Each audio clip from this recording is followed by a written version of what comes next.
சென்னை பச்சையப்பன் கல்லூரி வளாகத்தில் கத்தி உள்ளிட்ட ஆயுதங்களுடன் சுற்றித் திரிந்த 5 மாணவர்களை போலீசார் கைது செய்து விசாரணை மேற்கொண்டு வருகின்றனர்.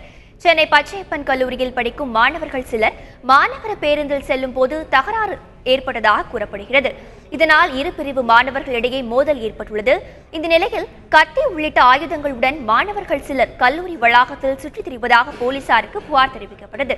இதையடுத்து அங்கு விரைந்த போலீசார் கத்தியுடன் திரிந்த 5 மாணவர்களை கைது செய்து விசாரணை மேற்கொண்டு வருகின்றனர். இந்த விவகாரத்தில் தொடர்புடைய 70 மாணவர்களை இடைநீக்கம் செய்துள்ளதாகவும் கல்லூரி முதல்வர் காளிராஜ் தெரிவித்தார்.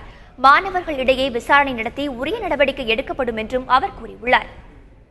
பேக்ஸ் எல்லாம் செக் பண்ணும்போது ஒரு 5 மாணவர்கள் வெப்பன்ஸ் வச்சுருந்தாங்க. அந்த 5 மாணவர்கள் உடனே போலீஸ் கூப்பிட்டு அந்த 5 மாணவர்களை போலீஸ்கிட்ட ஹேண்ட் ஓவர் பண்ணிக்கிறோம்.